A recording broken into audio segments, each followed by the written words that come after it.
Hey guys, Jammin here in the Phantom Zone. We're back with another Versus edition. Today, probably the hardest one that we've ever done on this segment.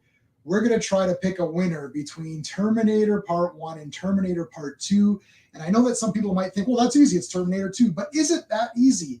And is it going to break down that way once we use my space method, which is to try to somewhat analyze these movies in somewhat of a fair way to compare the story, the pacing, the artistry, the characters, and just the overall enjoyment of the movie. Instead of ranking each thing out of a possible of 2, which is the way I rate movies, we're not going to rate the movie out of 2. We're going to just say, story. Is it Terminator 1 or Terminator 2? Which has the better story? That's it. And then kind of explain why we think that. So we're not going to give you a ranking to the movie. I personally think both movies are 10 out of 10. So I'm not going to get into why this is 10 or 10, or we're not going to get into that. We're just going to compare the stories, which one's better, the pacing, what's better, the artistry, the characters, the enjoyment. Pick a winner at the end. We got 5 categories, so we're definitely going to be able to pick a winner. Can't do it alone. We need to have some people with me. So Sean, upon hearing the news that we were doing the Terminator movies, he's like, I can't do it. And his mind exploded. He's like, I can't do Terminator. I can't pick between them. It's Sophie's choice. He just couldn't do it. This was Sean when I told him we're doing Terminator. He literally couldn't take it, so he opted out. No, he had another engagement, so he's not available. But I do have Steven, of course.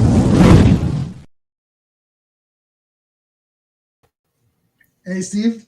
Hey, J-Man.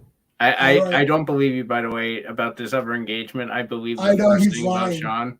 Sean had a breakdown. He's like, I can't choose between the Terminators. He's like, can we do 2 versus 3? I'm like, no, we're not doing 2 versus 3. Everyone knows 2 is better than 3. Oh yeah, that's just cheating. That's cheating. Okay, but we do have a few other guests to help us out because it's like people see you and I blab on all the time.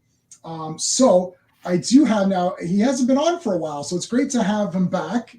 We've got Nerdman from Hot Takes Tuesdays. How's it going? Yeah, man. Great. And I loved it. When you said that it was these 2 movies, I had kind of the inverse reaction, which was, I love these 2 movies. I've got to get on and discuss these movies. I've got like some hot takes here as well.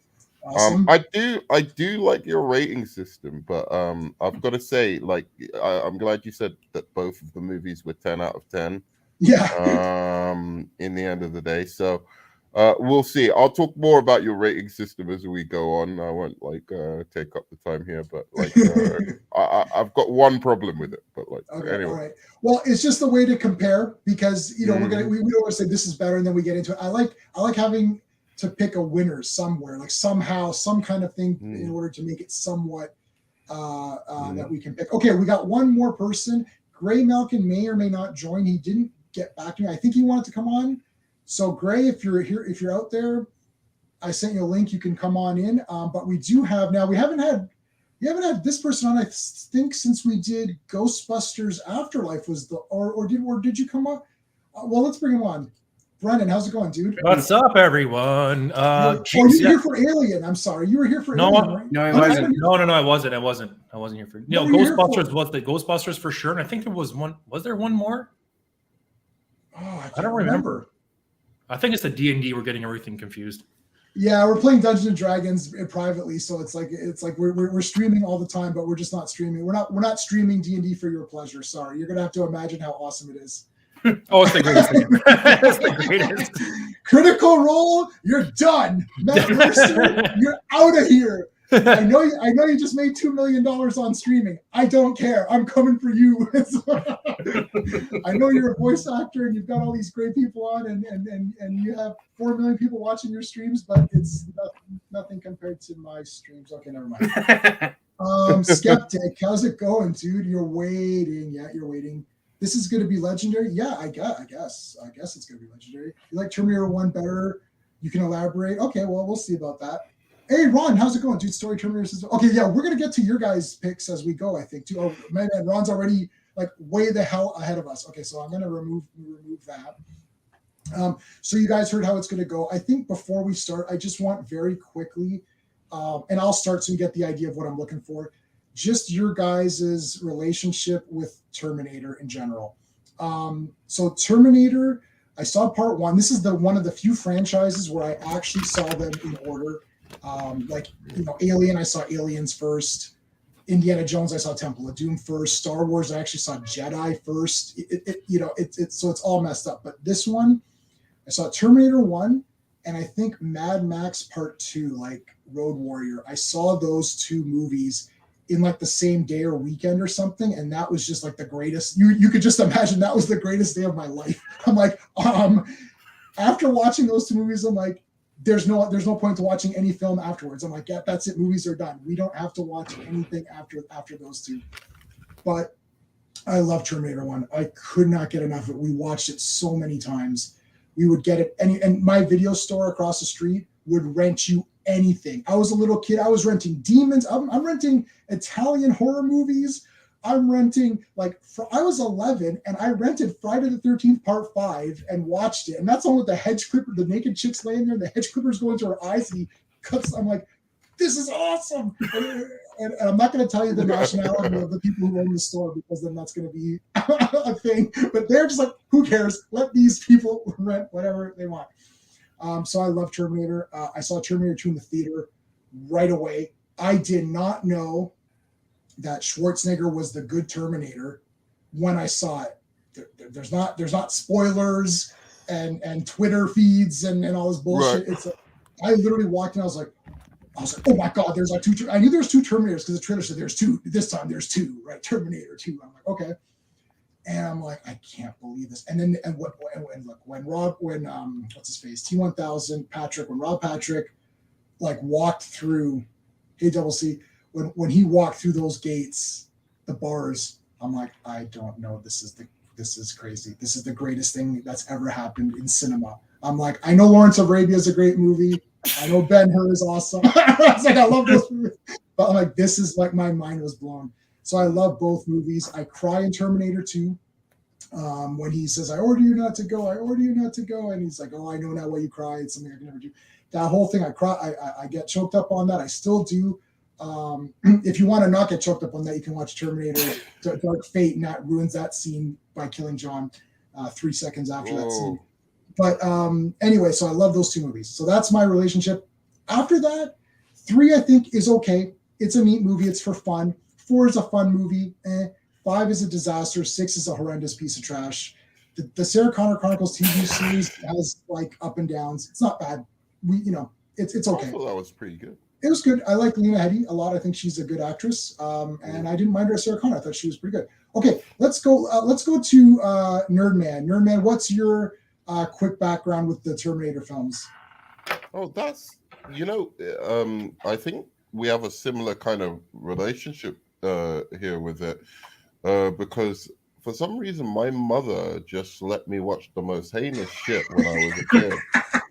Like, I didn't get it, but like, it's cool and everything. I don't even know I'll let my kids watch like stuff she let me watch. I mean, she stopped short of like really, really like sexually explicit or fucking just like horrific that it will just scare the shit out of me. But I'm guessing by the time I was like 12, I was allowed to watch pretty much anything. Right. But yeah, like before, like at age 4 or 5, she wouldn't let me watch like, I don't know, The Exorcist or something like that. Right. But like she'd let me watch The Terminator, right? And I just remember like with the first Terminator movie just being, what is this? I was already a big fan of the Arnie movies.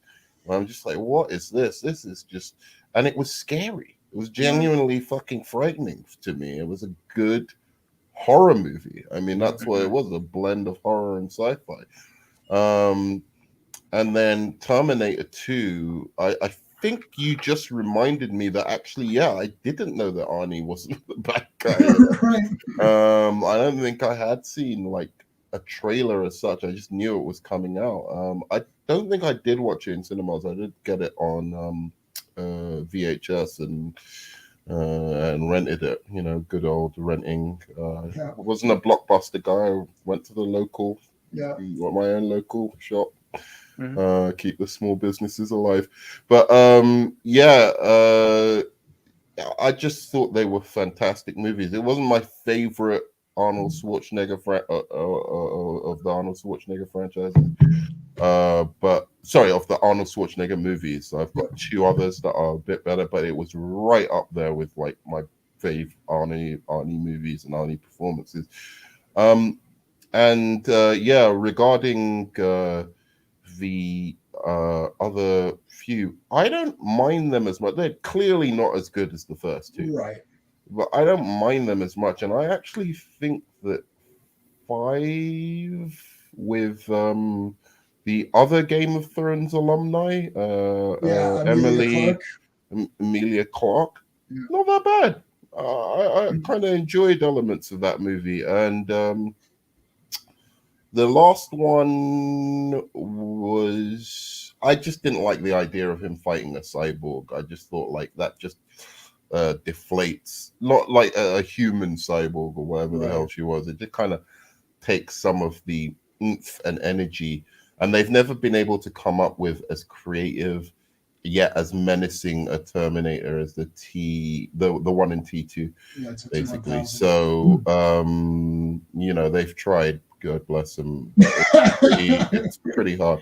So yeah, that being said, I've always kind of enjoyed the franchise and been like, I'll watch the next one anyway, because I don't think it's as bad as people make out. I actually think Terminator 3 was the one that really I thought was kind of ridiculous, but like the rest of them stayed on tone to some extent.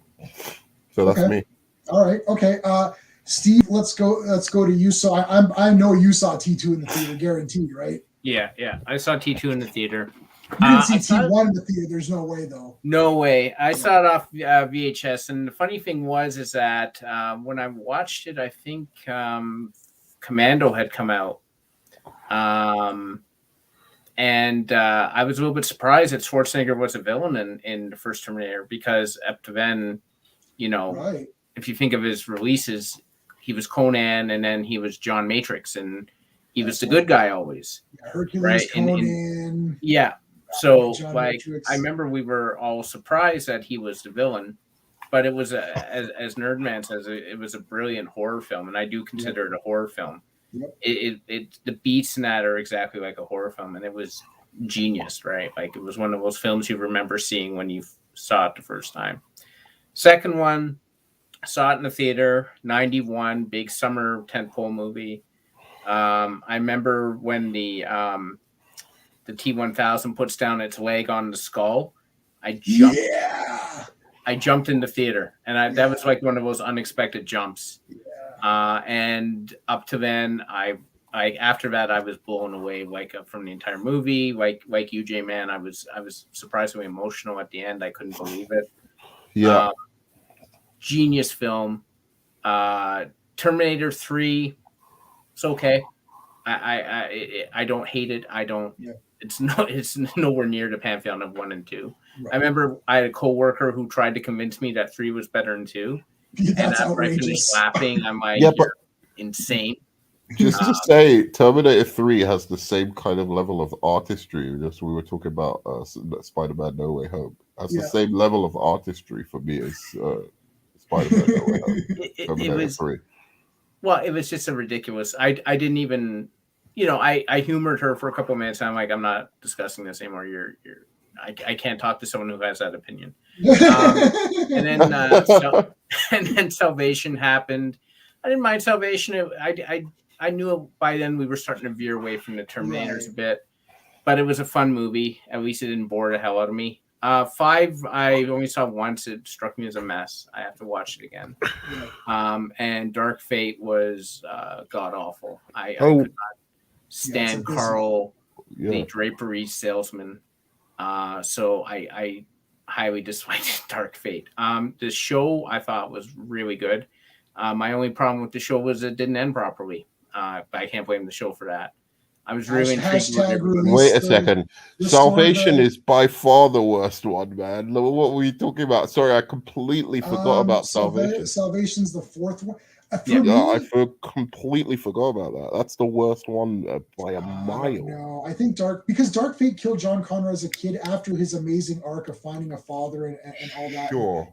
That's just a bad move. Yeah. Like Sure, that that's was a bad more move. distasteful thing than anything that happened in Yes. Salvation, but Yeah. Salvation is a mess of a movie. Yeah, it's a mess. It's a mess. It's so much of a mess. Fucking Bale had a breakdown. Like, I don't think the breakdown was really because he was like angry at that guy. I think he just thought it was a shit movie. He's angry at the just movie. realized it. He's like, oh no, I'm that. It's like, dude, he looks around. This movie sucks and I'm in it. What happened? I'm John Connor. I thought this would be cool. Yeah, I'm John Connor. What happened? Yeah, so that was it for me in Terminator. Like, I like the show. Yeah, I like the first two are really the best ones, and then after that, they're varying degrees of whatever. So, right. Yeah, you can kind of pick your favorites out of those and say, well, I kind of like 3 or I kind of like 5. It's not bad. Like none of them really really angered me, except the John Connor part where he dies actually angered me. All the other ones I'm like, okay, they're movies, whatever. But like Dark Fate, and then if that didn't happen in Dark Fate and they just said they didn't even show that, like maybe John Connor lived a full life and just passed away peacefully, but then something happened where this new machine came in, then you could kind of be like, well, it was a movie, there's some action, some fights, but you killed the boy John Connor. They killed John Connor as a boy. Jay, the way that things are now, that they not only do they have to destroy the things that you like, not only do they have to re-gender swap everything, they have to go out of their way to destroy what you love, like, and make a mockery of it. Right. Just pick a new term, just pick a new savior and be done. Why do you have to destroy John Connor? Like, just pick a new savior. You can make a badass. Would you have minded as much if it was Linda Hamilton? Linda Hamilton who took over as the savior? Because to me, honestly, I thought fucking John Connor was weak.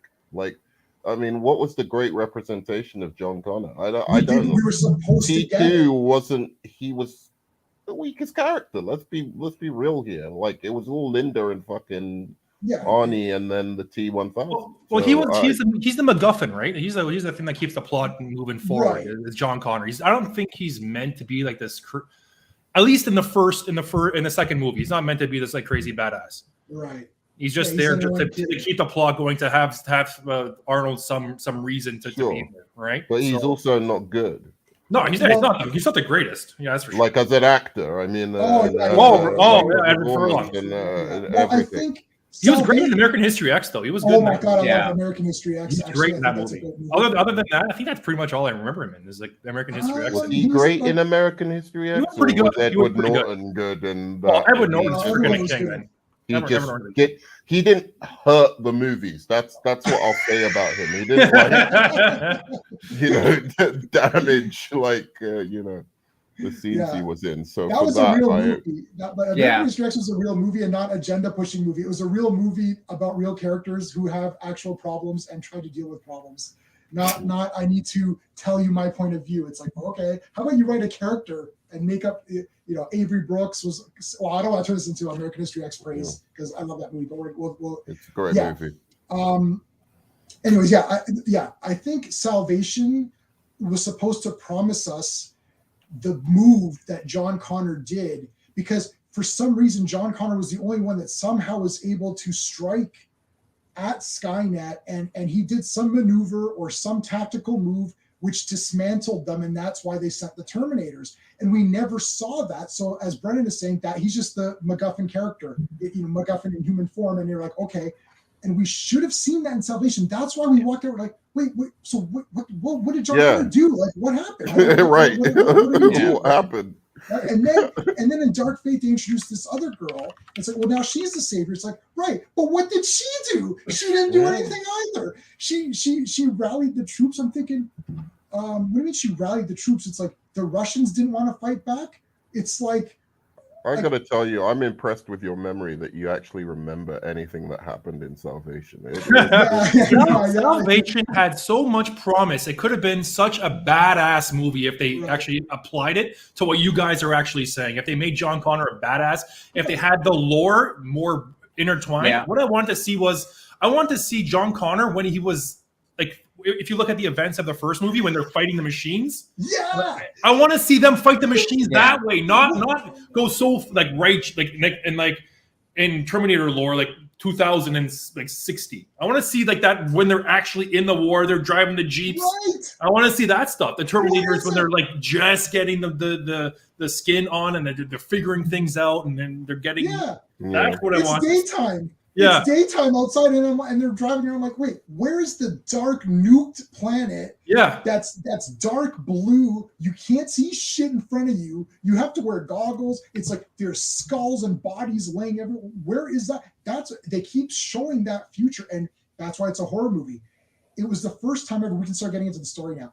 It was the first time ever where we got to see a future that was actually a scary, real scary, dark, bleak future, and not just like, oh, the future's run down, or it's, it's clunky, or it's beautiful. Like, there's different futures. This future was scary, and you're like, oh God. And from that future, Schwarzenegger, a machine with red eyes, who has come back, and someone said it earlier, Ron or Double C, it can't be bargained with, it can't be reasoned with.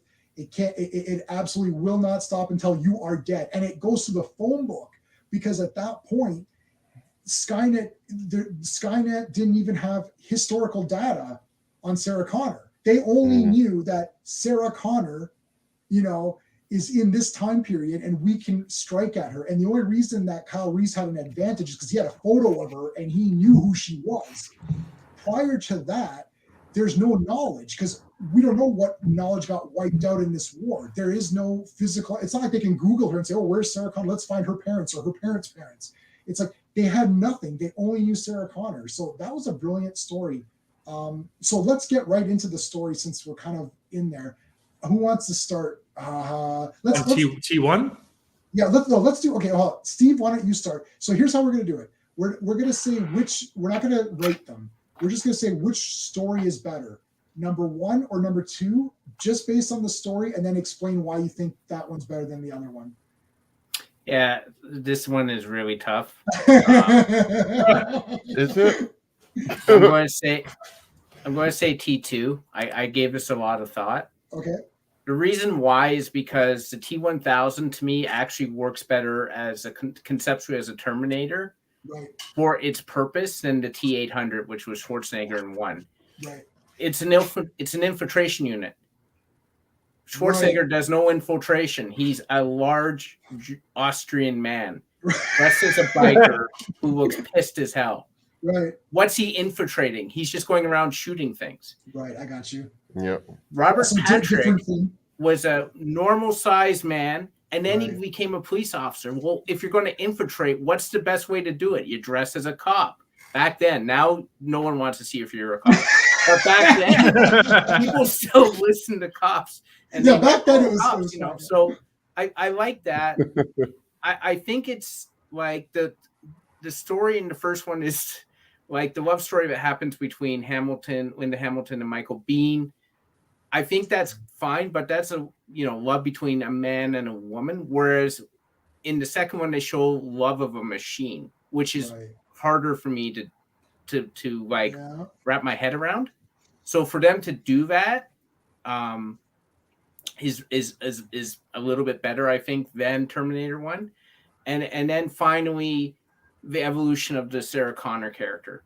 They could have just left her pretty much as she was in the first one and made her slightly different, but they 180'd the character in a completely believable way. And they evolved that character and showed something really intelligent with that. As much as I flip-flopped back and forth a lot with this one, I decided on 2 at the end. Yeah. Sarah Connor becomes a Terminator. She literally puts the glass on and goes to attack Dyson. She's like, I'm going to go kill him to prevent the future. She became a Terminator. That's genius. She's a fucking badass, dude. Yeah. All right, hot takes. What do you think? Which one has the better storyline, part 1 or part 2? Well, look, this is in a straight into where I'm gonna say like your system is like flawed. I like it. I think it's a good idea. I think my way of judging these things is obviously a little bit superior, but like no, because here's Hot the Takes thing. has to go. He's got to go. That's his first hot take. He hasn't even said which one. He hasn't even done it. We just started. Here's the thing. Look, if you're gonna judge it like this, T2 wins. I mean, like, so story-wise, for everything Steven says, T2 is just superior. I mean, it's story-wise. Yeah. The evolution of Sarah Connor, fucking amazing. One of the best. She becomes one of the best film characters of all time. Right. The relationship between the robot and how they realistically portray that because it's programmed to protect him, that kind of spills over into actually caring or somehow that programming turns into love potentially, even though probably it isn't, but it's the closest thing that machine could feel to that or be programmed to that. Then this fucking menace to society that this Terminator is. What a fucking evil creation, and what a beautiful performance. Like, not even, he doesn't even say anything that much apart from the bits where he's mimicking people, but just a horror show on fucking legs, like walking around just living a Terminator's best life. I mean, he's absolutely fantastic. So for all of those reasons, it's a compelling story, but I have to say, I mean, I personally prefer in some ways Terminator, but like it's got a Terminator 1, but it's a special alchemy, which I'll discuss maybe at the end, that makes that. But yeah, I'm definitely going to go story-wise. It's T2. Okay. And I'll tell you how I judge these things maybe in the middle, so I don't take up too much. All right. Okay, Brennan, what do you think just based on the story alone? One or two? Yeah.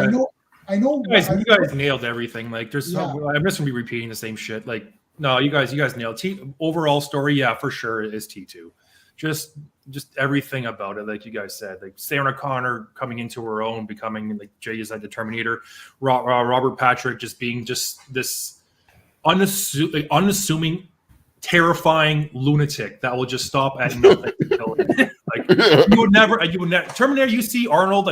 If I saw Arnold in real life walking in anywhere, I'd be like, well, that generation Arnold, not now, but back in the 90s and 80s, like I'd be terrified. Like, this guy is up to something. Right. And I'd be scared. Even if I saw Robert Patrick walk up, I'd be like, who the hell is this guy? Yeah. Well, this guy's nothing. I could freaking take this guy. But then to be fair, I'd run. He stabs me in the eye with his fingers. So like, there's not much. I'll just be repeating the same stuff you guys are saying. So yeah, T2 hands down. But I mean, we could talk about T1. Like, we haven't necessarily talked about T1, I guess, because it's a classic horror movie, and that's where it's great, but its limitations are as well in this competition, because it plays out so much like a classic horror movie with a different coat of painting on it that is fascinating, which is this Terminator story. But that limits it in so many ways, because now you've just got a classic horror heroine who's running away from the monster, essentially. And so, she's like damsel in distress, has got a guy who's helping her and blah, blah, blah. So that's the problem. But it's done exceptionally well. I think this is a case of I didn't get to catch your Alien versus Alien stream, but I think it's this discussion and the one I'm just going to assume here is going to be very, very, very similar, because Alien is psychological horror. Yeah. You don't know the machine. You don't know what the hell's happening in the movie until like near the end. Right. Terminator 1, the same kind of thing. You don't really know what the hell's happening. It's a horror film, like Nerdman's saying. It's a horror film. You get terrified. You're still not sure what the hell is going on, and you're scared. And then you go to T2 and Aliens, where it's just complete madness of an action movie. Yeah, Alien and Terminator 1 are like sci-fi horror element kind of movies, and then Aliens and Terminator 2 are action sci-fi, right? Where it's not so scary anymore, but it's more action focused, but then it expands on, they expand on the lore of Aliens and Terminator. And that stream, that Alien versus Alien, for me, Alien 1 is a masterpiece film. It's like my 11th favorite movie of all time. It's just like I have an entire shelf that's on my other side that's dedicated to just Alien 1. I love aliens. I like all the aliens. I love aliens. But Alien 1, I don't know. It's just mine. It just blows my mind. And it was scary and cool. And the alien looks different every time you see it. It's never the same because it keeps morphing. First it's the egg, then it's the facehugger, then it's like that little thing, and then it's the big guy. Same with Terminator. Terminator, he kept coming in. You're like, okay, this guy's coming, and it's like, okay, he's killing these women. It's like, well, he's a big, strong guy. He just shoots them down.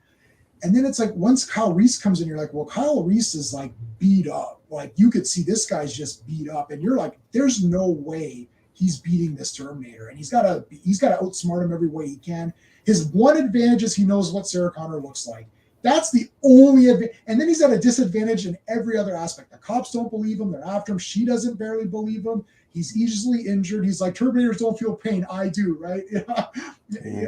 So it's like his struggle, and what, because you're the audience and you're watching this play out, you're like, wow, I'm with Kyle Reese. Like, I need this guy to win, like bad, because the Terminator, because of the whole it can't be bargained with. There's always that thing with horror movies where you're always thinking, oh, I'm not going to get killed. Like, like I wouldn't be as dumb as those people in Halloween and or I wouldn't go to Crystal Lake and get killed by Jason. How dumb are these teens? But the Terminators, if the Terminator's targeting you, you're dead. And that's the scary part. He's a very scary horror villain because Michael Myers, because he does all the right things, and that's the point. The protagonists, for the most part, apart from Sarah doing a couple of mistakes that make complete sense given she has to deal with like the biggest revelation in the fucking world, right? Like, so she makes a couple of mistakes there, but they completely are human mistakes. But he doesn't make many mistakes, and you still think like this guy should die. There's no way.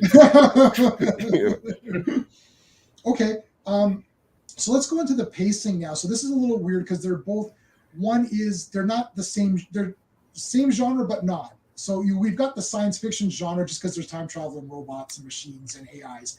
But now we have horror, which is generally slower, scarier.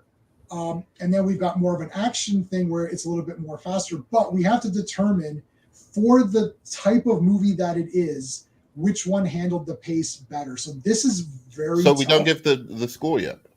No, we're not scoring these. We're just saying Terminator 2 has won out on story, so it's. Okay, got you. Yeah. For me, they're both 10 out of 10, so there's no point in doing an actual score. Like I just think they're both genius. Okay. But in any case, yeah. So far, Terminator 2's in the lead because the story, it's winning in that category. So pace, this is tough. It's not like we're doing two action movies, right? We're doing sci-fi horror, sci-fi action. So it's hard, but we're going to try to figure out something. Brennan, I'll start with you on this one. This is tough. I don't know what to tell you. This is a hard one, yeah. I don't know. They both do what they set out to do extremely well. Right. James Cameron in these two films is an absolute genius. The way it is paced, because in the first one you're like, are they going to survive? Are they? And they throw everything at this Terminator, and he just keeps coming. I mean, you're just like, what the hell? Yeah. With T2. I'm going to give it T2. Now that I'm thinking that I'm saying this out loud, because he gives you just enough time to relax, and then he hits you with something else, and then you relax a little bit, and then you throw something else at you. The T1000 does something else, or there's a new issue that they have to solve, a new dilemma, and it's timed so perfectly because you sit back and think he's watching something, and then next thing you know, geez, now the T1000's in a helicopter. Like, this is crazy. What the hell's happening? It's close. But I would still give it the T2 overall. Just for how he, like, obviously it's pacing. So how it's paced. Right. Yeah. So yeah, it's like, is Terminator 1 a better paced horror sci-fi movie for its genre? For its genre, then Terminator 2 is paced as a sci-fi action. Like, it's a bit. I don't know what. I don't know. Sci-fi action based in our time. In our right. So it's still it's still based in our reality with sci-fi elements. Right. Okay, so let's go Steven next then. I'm going to be last on all these because I'm going to just be a douche and I'm going to see what all you guys say. And I pulled this trick last time too, where I was like, I can't decide. I'm like, I'll just let everyone else talk it through, and then I think I've got my answer, which I think I can explain. But let me hear from Steven on this. So Steve, this is tough. What are you gonna? This one is, I'm going to go with the first one, Terminator 1. Terminator 1. Reason why is because it is a horror film, to your point, genre. It needs to be slower. That scene in the police station is terrifying. Mm-hmm. He walks in and he says, I'll be back, and he drives a freaking truck. Right? Just corpses going, and you see Paul Winfield runs out and he gets shot. Like all these guys get shot who were like the authority. And it just feels like you do get a chance to catch your breath, to have the important love story take place so that, John Connor can be conceived. But otherwise, I felt like the Terminator was on top of them the entire time. Terminator 2 is a well-paced film, don't get me wrong. Yeah. But there's small dead spots in it, I find. Like the scene with the bodybuilders where they're basically, John Connor acts like a douche to them, and then you get the whole "what are you doing?" and you can't kill. Now I understood what they were doing; they were sort of establishing that, but I felt they could have established it in a better and cleaner way than sort of making John Connor a douche. I found that there was that scene where she goes to kill Miles Dyson, and again, that was a really good thing because it sort of throws you off kilter because she's supposed to be the hero. But again, thought it went just a tad too long. I just feel like Terminator 1, the pacing suited the purpose more, whereas Terminator 2, it was more unfolding a story and keeping you guessing. Right. But I don't think it was well paced for an action film. I felt this is tough because as you're saying it, you're arguing yourself out of you're saying yes, but that was important. So yeah, okay. So look, we're gonna have to nitpick. This is just gonna have to be nitpicking. Oh, hold on. Are we basing T2 on the extended edition, or are we basing it on the theatrical cut? The extended edition. The extended edition adds a lot of shit. There's a lot of stuff. So if we're going based on that, then my thing might change a bit and go a little bit more with Steven. But I think you have to go with the theatrical though. I'm basing it on theatrial. That's what I'm thinking. Yeah, you have to go with at least the best version. You have to go with the best version versus the best version. Yeah, because we did that with Aliens. Because actually, Aliens, I do not like the director's cut. I don't like that extra stuff in the beginning at all. I think it kills the movie. I like getting right into it and us not knowing and the mystery evolving.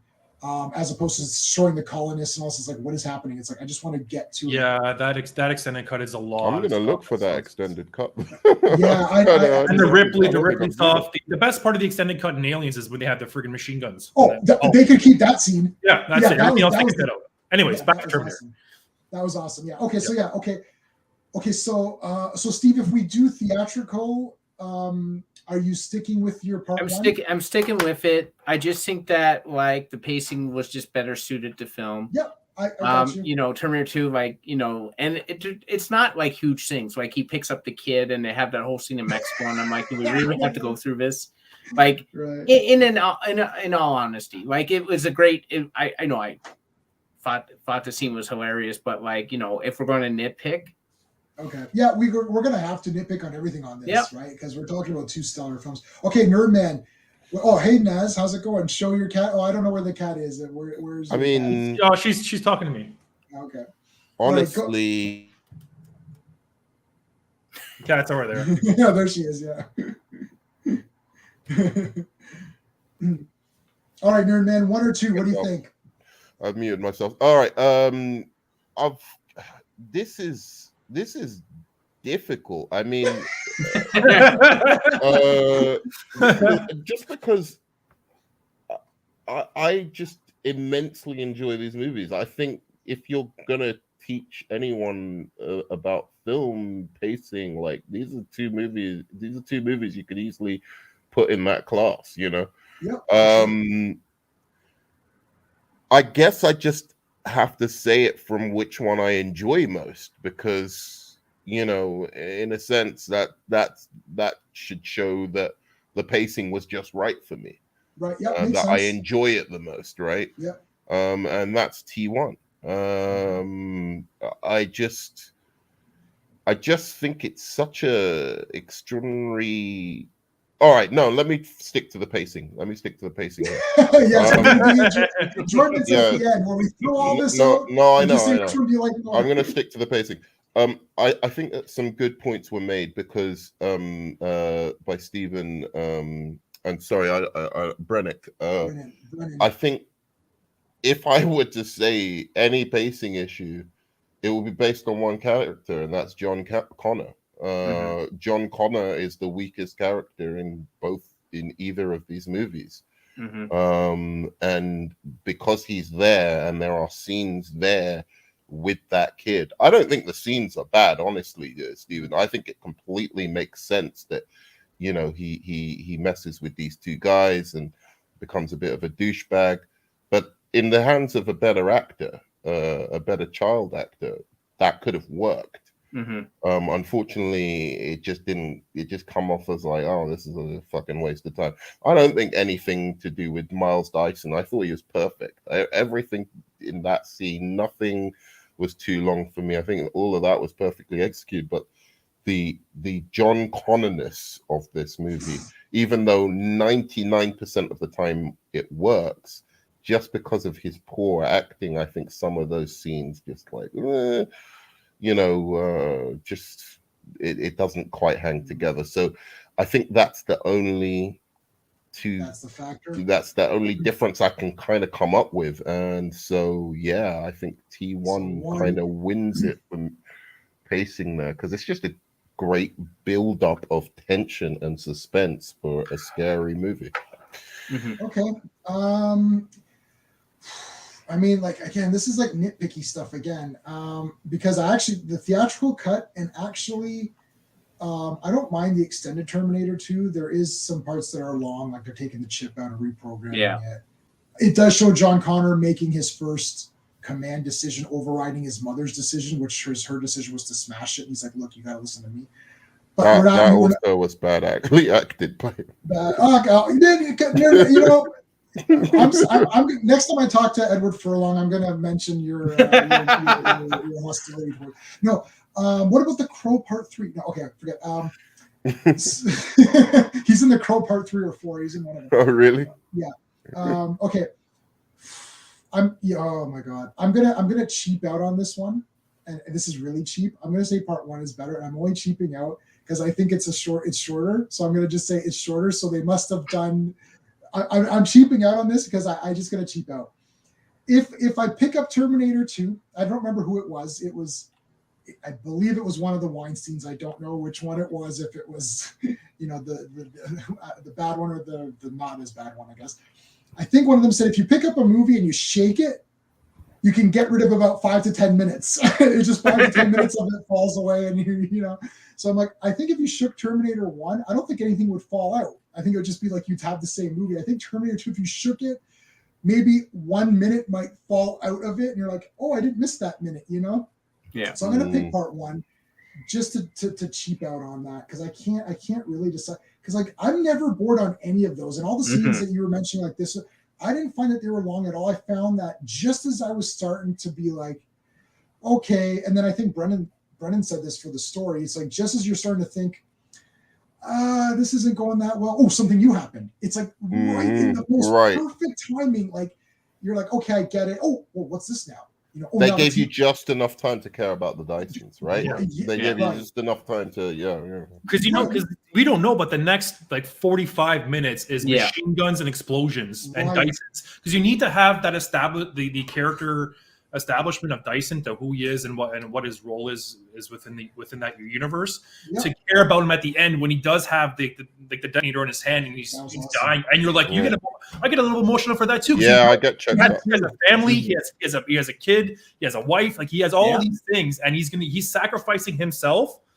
for these like effing lunatics he just met, and he just met these people, and he saw a robot take off his arm, his skin, and now he's like, okay, now I gotta. And now he sacrifices himself and essentially his family for this. So you need those scenes, but it does. I can see, Stephen, where you're going a little bit with that, but I think it, like Jay and like I said before, when I was on that, it does hit that spot where you're like, okay, enough, but then it drops you right into the next scene. Yeah, well, part two does what everyone was sitting there saying in part one is, hey, if you know this is going to happen, go find the guy who's going to start it and take him out. Yeah. Right? Yes, like, that's the thing. Yes. Like, yes. Like reverse Uno. Like, oh, here we go. Okay, you want to take your guy? I want to go take your guy out. Yeah. And you know what? And this, and the Terminator, and Nerdman said this, the Terminator movies are a great example for filmmakers to say, look, you just need a few minutes with the character for you to determine. From that opening with Dyson, I understand he's a family man, but his work is very important to him. It's like his wife is very understanding because she allows him to do the work because it's so important. In that one line of dialogue, he explains, he's like, look, this is the pilot, a pilot that's not going to be drunk, a pilot that's not going to, make a mistake. It's like, this is what I'm striving to do, and it's important to me. And because it's important to him and his wife loves him, it's important to her, and she understands that. He's a respected man in the science field. He's a good father, even though he still has a lot of work that he has to do. He's a brave man. He's a hero because he does sacrifice himself. He makes the ultimate sacrifice for the future. He cares about humanity, even though his heart is in machines, because that's what he does. This is all from freaking 5 minutes. It's like 5 to 10 minutes, and now you've got filmmakers like Eternals, where you can't have any character with any personality to do anything interesting, and we don't get to know these characters. Yet in Terminator 2, for a quick 5 to 10 minute segment, you learn everything about this character in 5 to 10 minutes. This is people need to take notes and watch Terminator. Okay, shit, yeah, dialogue, yeah, okay, I get what's happening here. Write this down. So I mean, again, it's like the quote, like there's this good quote. It's like the road to hell is paved with good intentions, and that's essentially what it is, right? Like he's like you're saying, Jay. Like Dyson is doing it from a place of like nobility. Yeah. He's ethical about it. He's not trying to be evil. He's not trying to take over the world like you would get your normal like protagonist would be. He wants to help legitimate people, which. Like the road to hell is paved with good intentions. So that's kind of this is why I don't get you just said it beautifully there, and like look, we agree on like something like Man of Steel, like Pa Kent dies. One of my favorite characters in all the comic books, and I'm not a tear, like not even not even the hint of a fucking tear comes out, because they haven't established him properly to care about him, and he's every time he comes on, he's contradicting himself. Same with Aunt May in this new Spider-Man No Way Home. We've had 3 movies with her. I know her less than Miles Dyson, in 5 minutes. That's true. So it's just, to me, that's the problems with those kind of movies, like recently, like why I'm always arguing on my channel with MCU fans and everybody else. But you're right about that. They can't figure it out, and it's like if the character doesn't connect with the audience, it's over. It's like when Dyson dies, you're sad because you understand what it means for him to die and to do this. So that's why it is sad. But audiences have got so used to this bad type of storytelling. The film can just tell them that they're supposed to be sad, and they conform to it rather than it's essentially the film actually earning it. It's an applause sign. That's all it is an applause sign. Applause now. Yeah, applause now. Cry now. You should have it. You should have a thing come up saying be sad. I'm sure they will in future. I'm sure they will. I'm serious.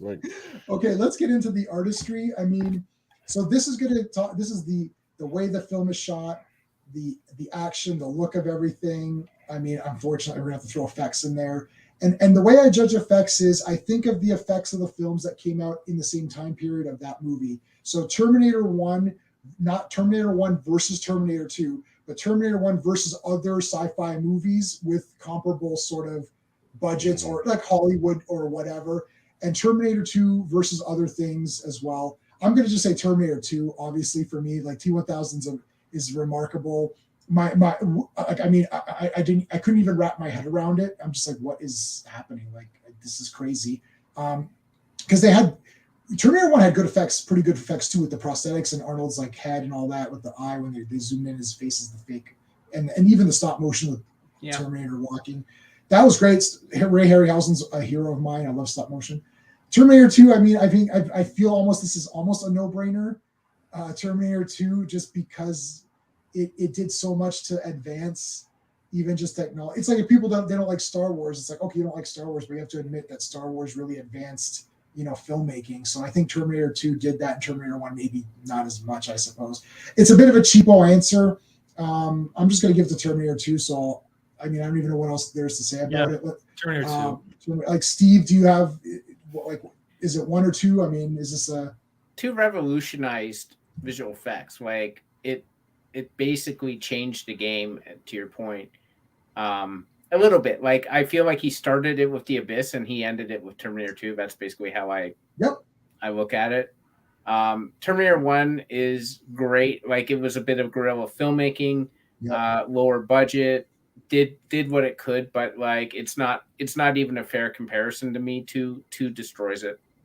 Okay. Right. I've got to just fight back a little bit on Okay, so let me end with you then. Okay, hold on. Brendan, what do you think? Part 2? Is it a no-brainer?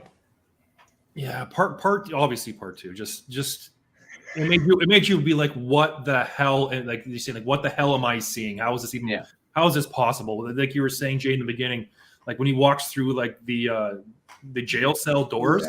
And he's like, and his hand gets stuck too. And when he opens up the elevator and he's putting things through, it's just like, what in the hell? Or when his body's all contorted when he gets blown up, and he's like, like this. You're like, what in the hell how is this even possible? You're questioning reality. Yeah, it's crazy. You're questioning existence at this point.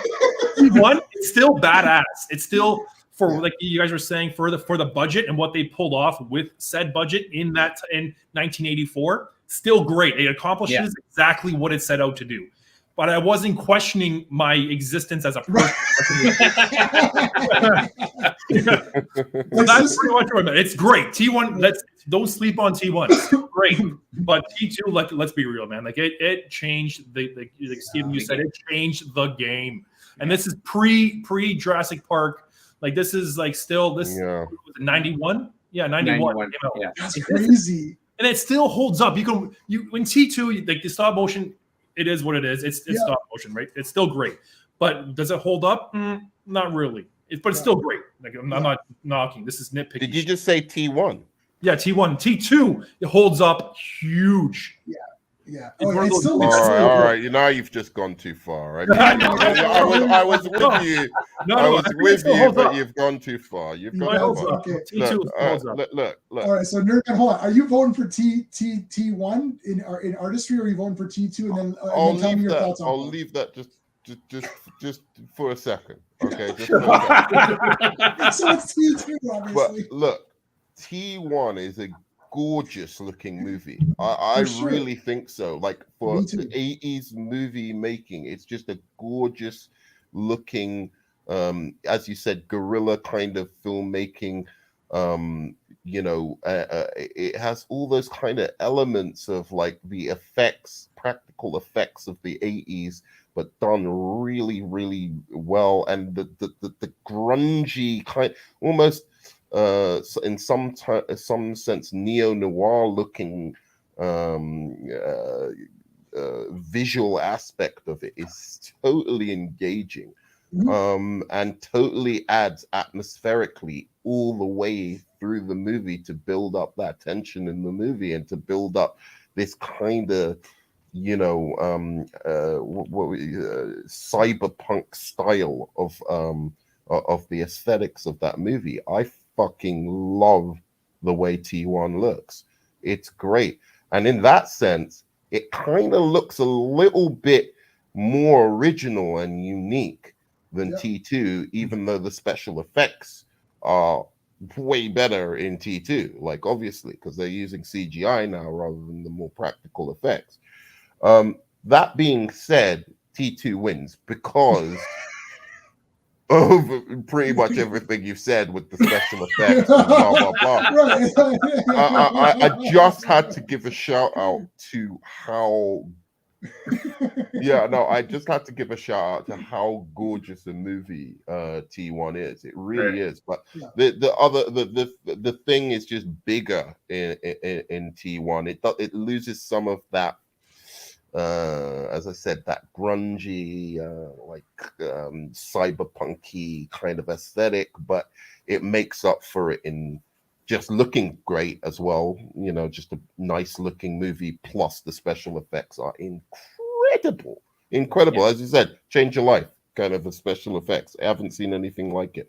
Some films don't look as good at it now. I mean, it's crazy.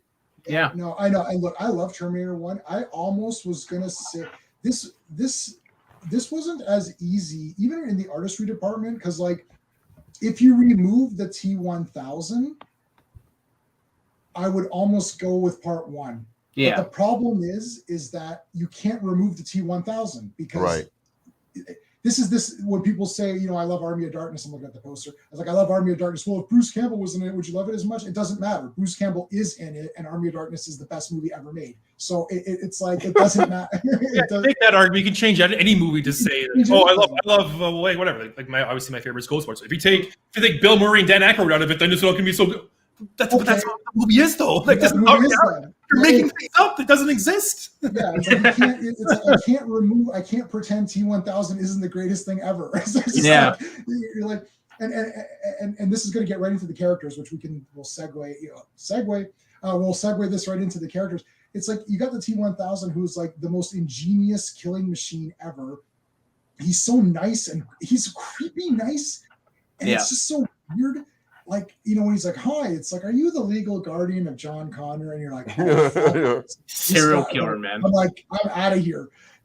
And you know, and it's like, you know, and he morphs to people and all that too. And you're just like, this is crazy. He was like a character. It was almost like they built this character on the idea of an effects. Like someone was sitting there and James Cameron's like, wouldn't it be cool if we had a guy that could like morph into things and be a liquid, he'd be like mercury in form. And then they're like, yeah, it's like, well, we better come up with a way to make this character now because this is just such a wicked idea. We better figure it out. And they figured it out. And that's the story behind how. No, I'm making that up. I don't know. No, I'm thinking like, is this what happened? Because this is like where you're sitting around you're talking with your buddies, like, you know, it'd be a cool movie if fucking this guy came in, he was liquid, he could turn, and be like, yeah, that's cool. And then someone's like, idiot, they can't do that. Like, they can't make that movie. It's gonna cost $1 trillion. You're like, yeah, they can't make it. But then they kind of did make it, and you're like, okay. So you can't remove the T1000. Now, for the characters, so now we're talking about, this is easy characters. Well, it's not easy, perhaps, but at least it's something that we don't have to explain. There's a bunch of characters in Terminator 1. There's a bunch of characters in Terminator 2. We know Nerdman loves John Connor in Terminator 2, so I'm sure that's going to play a big factor in his. He's giving John Connor a 10 out of 10 for sure. 10 out of 10, John Connor. JC, hashtag JC for life. But so the characters, I mean, again, because it's going to be a little tough because Sarah Connor is like two different people. Pretty. Yeah. It's the same actress, two different people. Schwarzenegger's kind of two different people. John Connor's not in the first one. Robert Patrick is almost, it's just a thing on his own. It's just such a weird performance. He's lethal and scary, but not obvious. Like if you see Schwarzenegger, big, huge biker guy coming down to beat you, you're thinking, I'm going to get beat up, right? Yeah. But Robert Patrick, it's like, he's going to pull a Dexter on me and like tie me up and do weird things to me. And I'm like, he looks like some serial killer racist cop. Yeah. I don't know. like a weird dude. You just I would actually be freaked out by it personally. Right. Yeah, like Schwarzenegger would just beat you up and steal your money or something, right? Or maybe like that's what it seems like. And Robert Patrick's like, this guy is very creepy. He's great in that other there's this movie where like aliens take over a high school. I don't know if you. Oh, I know it. It's The Faculty. The Faculty. He's got that same creep factor in that as well. It's just, yeah. Steve showed. Did you show me that? I showed you that. Yeah. Yeah, I own the movie now. Okay. Well, Steve, let's just go to you. Which do you think has the better characters? One or two? Kyle Reese is awesome though. That's the other thing. I got to go with one for a couple of reasons. You're kidding me.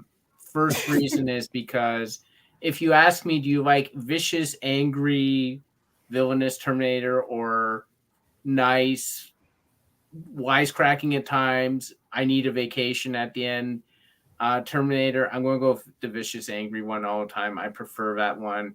I love the scene where he's like fixing himself and the guy's knocking at the door and he's trying to think of he's going through the different answers and he comes to fuck you asshole. And that's what he thinks.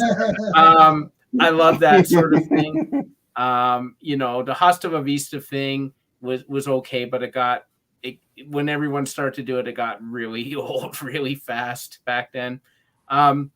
The other reason is I'm going to go with Nerdman here and say John Connor is my least favorite character in either movie. I don't like him that much. I was surprised. I didn't actually mind him when I was a kid myself, but now that I'm an adult, I'm like, he's kind of douchey, and I don't know. Like I struggle with his character now more than I ever did when I recently rewatched the film. If you ask me if I like Sarah, I like both Sarah Connors. I like both Sarah Connors for different reasons. I like the nice, sweet, because I like how she evolves in that film. At the end, she's like, "Get up, soldier!" Like she's turning into the leader, and then that she is in part 2. So I like that evolution, and I think it's better. Michael Biehn is a wonderful actor. He's pretty much been good in everything I've ever seen. Kyle Reese, it's just. He's with you and you have confidence, but you have no idea how he's going to beat the machine.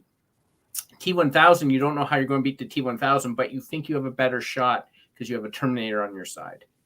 And to me, that makes all the difference in the world.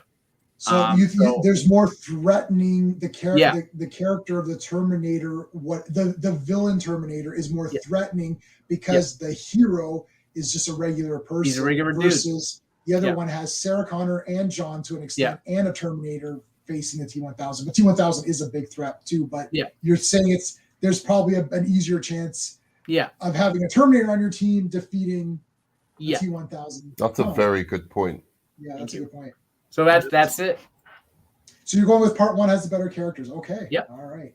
Okay, so Brennan, what do you think? 1 or 2 for characters? Stephen made up some really great points. I can't deny that, but I'm still going to go with T2. I had more invested. I cared more about the characters. I cared about the freaking Terminator, and like I cared about him at the end, and I cared about Dyson. I wanted to make sure that Sarah Connor didn't get blowed up or died, or I cared more overall about the characters. So just on that alone, I'm going with T2.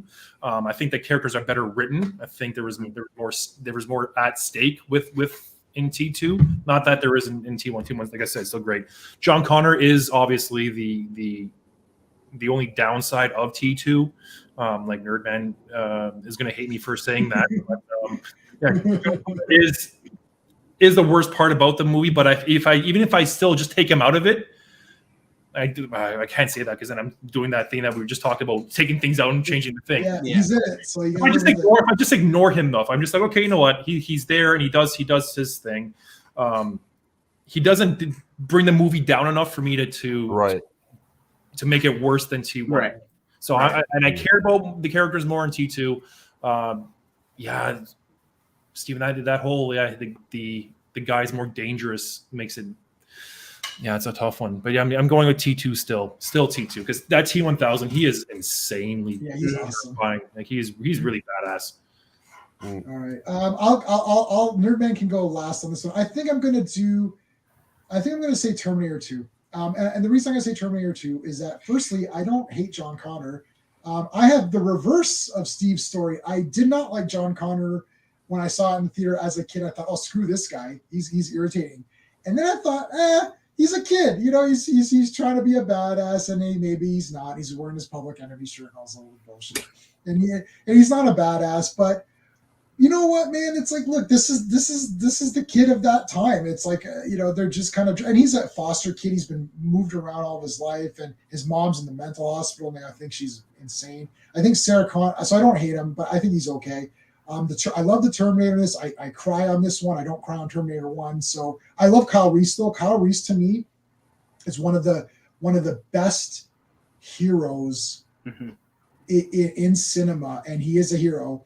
And there's never been anyone who has so much going against him for him to try to overcome than Kyle Reese does in Terminator 1. As you said, the Terminator is an unstoppable machine. He has no futuristic weapons. He's got nothing. He's got the weapons of that time. He literally is naked in this world that he doesn't know.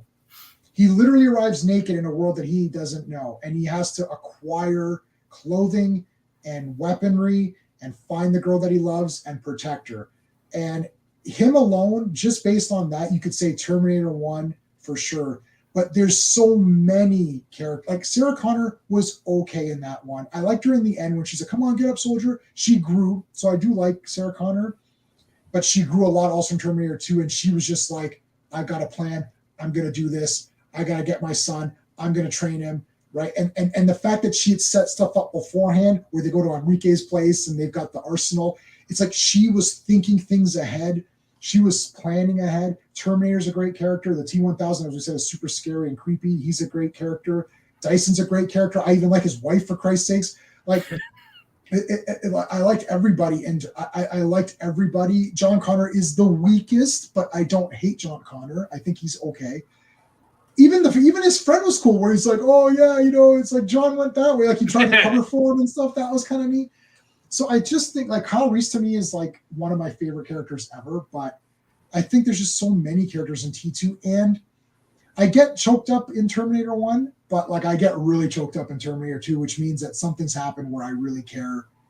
I'm more emotionally invested. So I'm gonna go with T2, which is crazy. Nerdman, what do you think?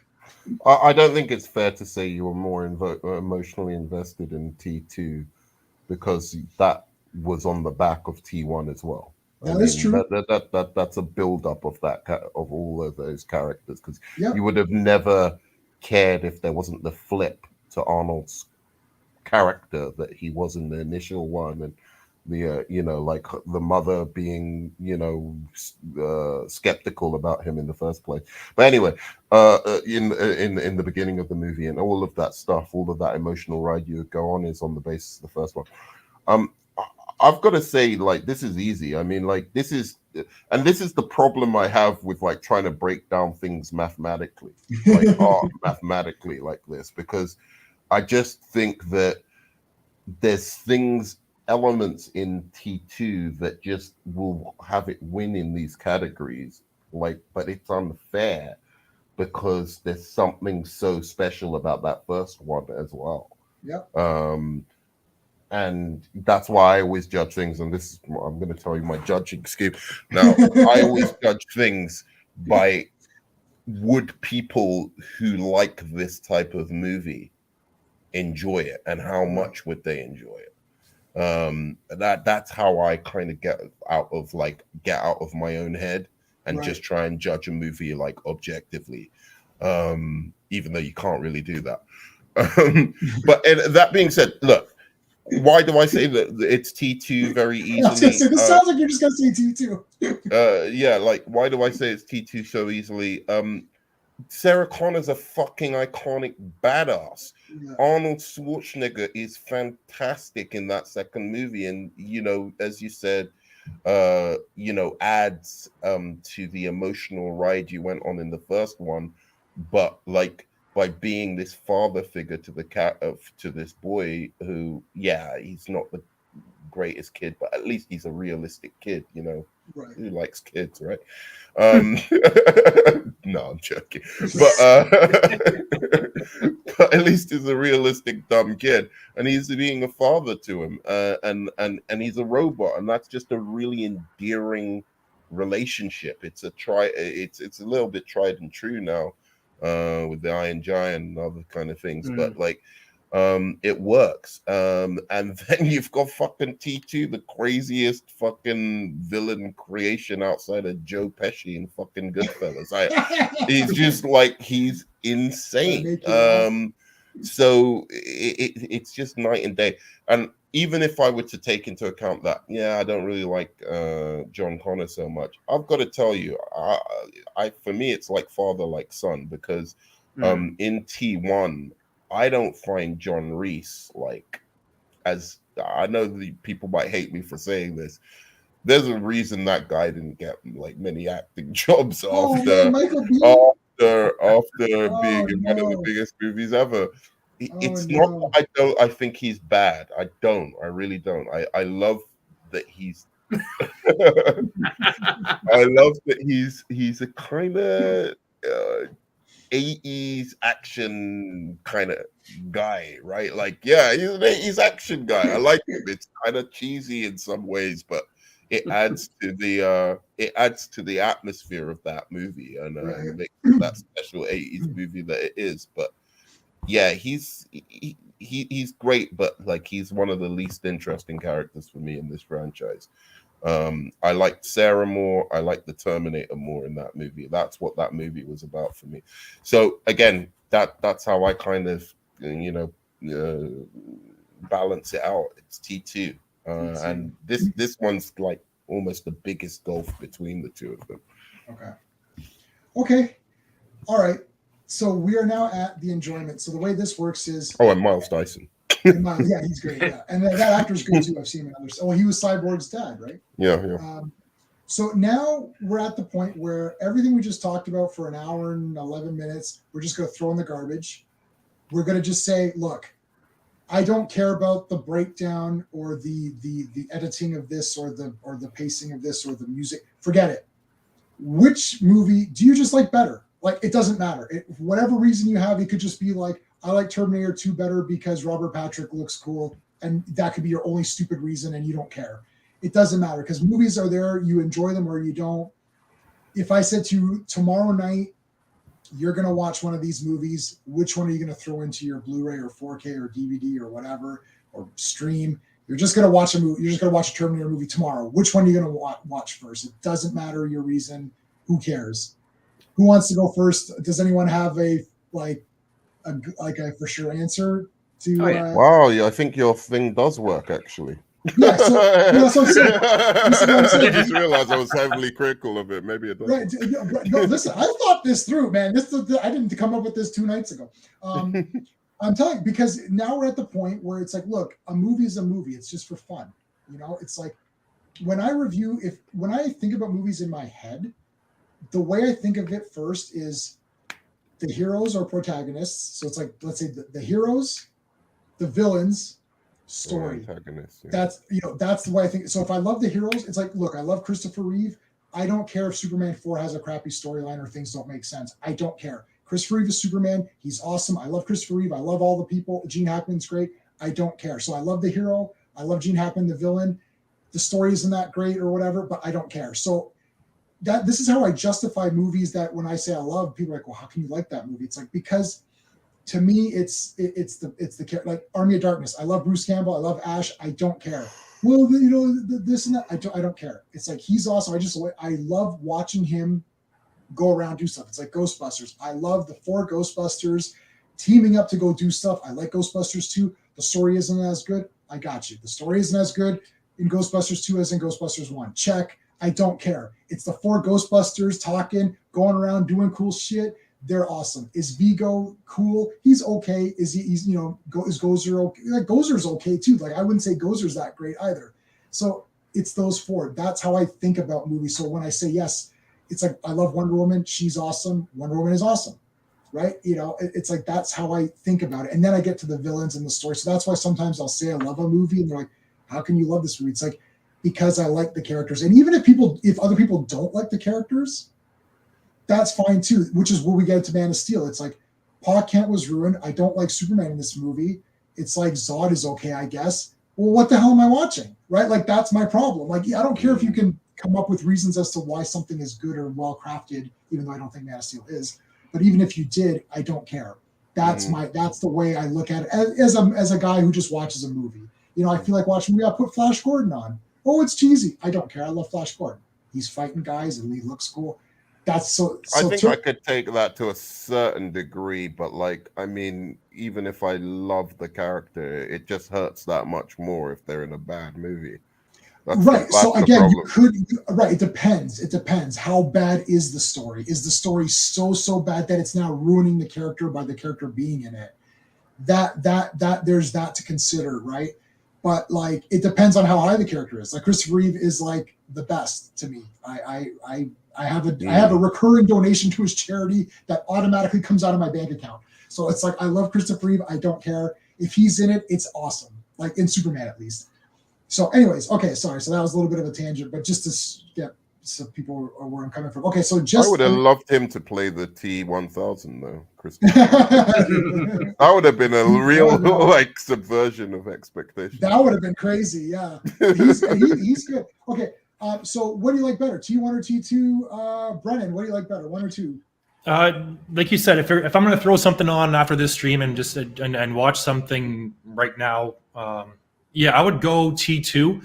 Maybe Halloween, if it's like the Halloween season, throw T1 on. Oh yeah, that's terrifying stuff. That's great for that season. But any other time, T2. It just takes everything and just ranks it up to 11 and just cranks it up. And I'm not bored. I'm never bored at any point. Not that I am at T1, but I'm not bored.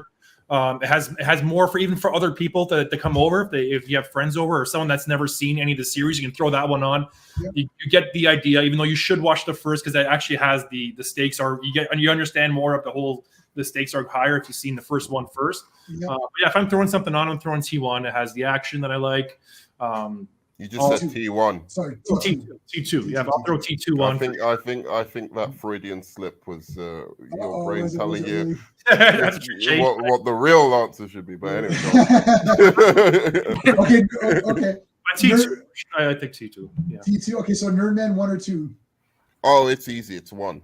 Yeah. 1 is just a special fucking movie. I don't like everything, the atmosphere, the way it looks, the way it engages me, the idea of this kind of world, first being introduced to it, it just gets you right back to that place of when you first saw it.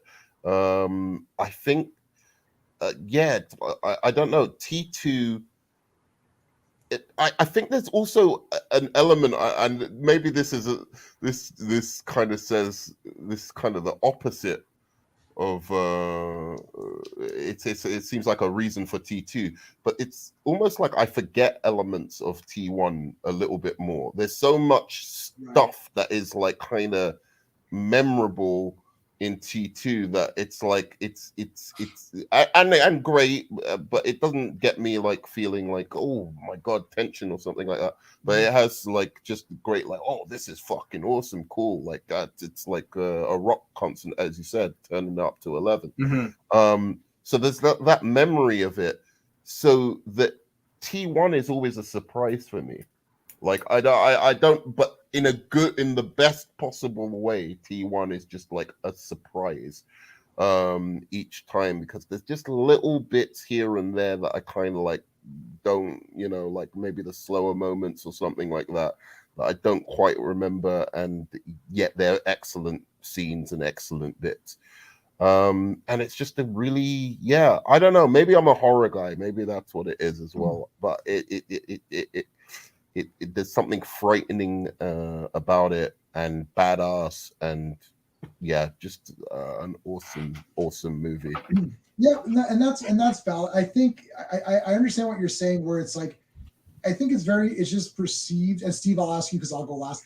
I think it's just perceived that, Terminator 2 is better, and then you kind of just in your mind like, Terminator 2 is awesome. Of course it's better, and then you watch Terminator 1, you're like, oh, I forgot how good this was. Right, and it's sort of like that, where every time you watch part 1, you're like, man, this is actually really good. What the hell? Like, you're like, this is good, So it's like you forget sometimes, right? It's like, whereas T2 is the obvious, look, it's cool, everyone thinks it's a great movie.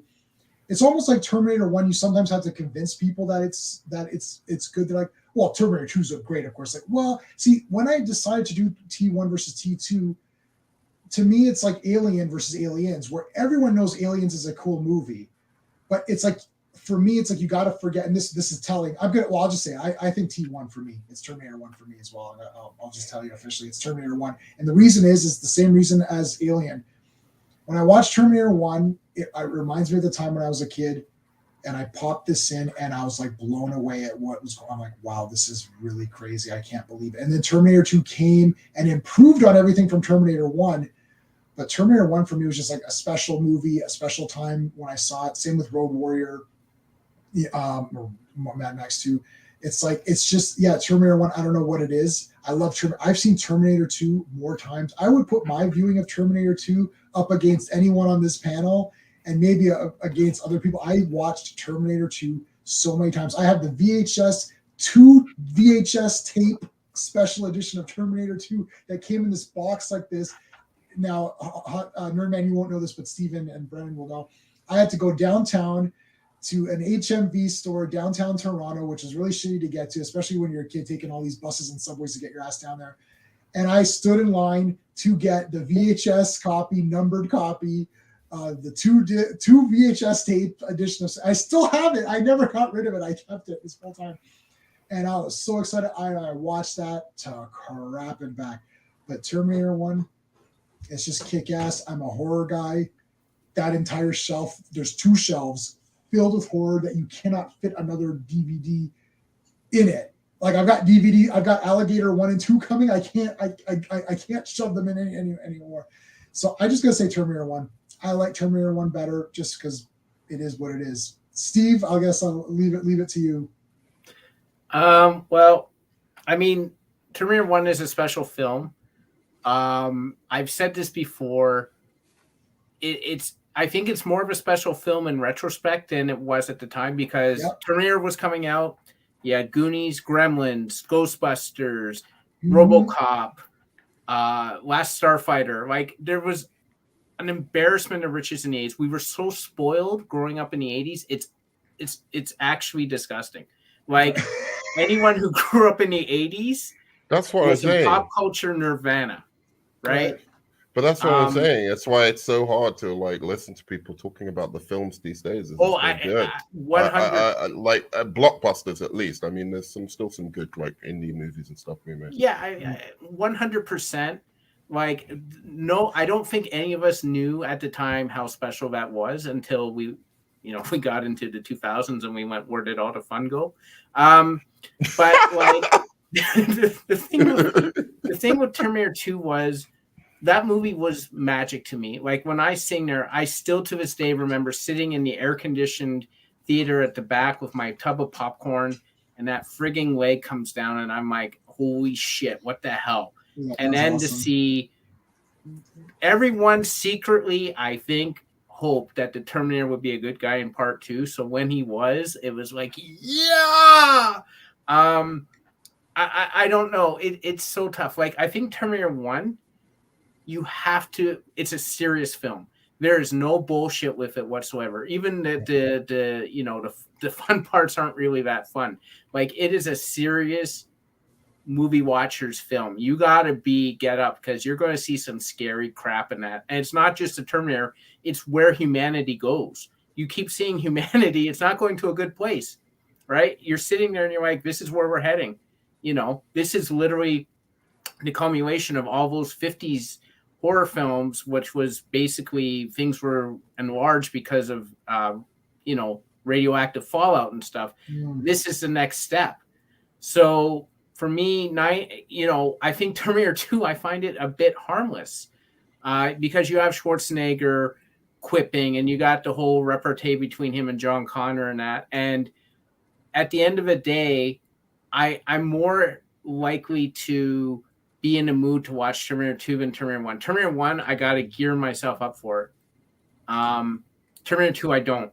So you're picking Terminator 2? Relax. So Terminator 2? Yeah, it's T2 for me. So that's a tie. It doesn't matter because majority wins. So Terminator 2 has officially won. Yeah. If we look at everything. So just to break it down, Terminator 2 got the edge on story. Terminator 1 got the edge on pacing, And then Terminator 2 got the edge in the artistry and the characters, and then the enjoyment, we were just kind of locked. So it both, which is fine actually to me. I'm satisfied. Can I say with that. one thing for Terminator 1 as well? Yeah, go ahead. One thing. It's a better date movie. Yes, okay, there you go. It is That's a it. better Terminator date 1 movie. Terminator Part 1 wins. It's over. No. It really is. There's one scene that in T2 that I was just thinking when you guys were talking, one of these oh shit moments, because we in the beginning you know who Arnie is, but you don't really know who Robert Patrick is, right? Right. 1000. And when they're in that hallway in the mall and he pushes T2 into the freaking concrete, you're like, oh shit, this guy is something else, and he throws him through the wall, and you're like, fucking hell. Yeah. This is I wasn't expecting this one, man. Oh geez.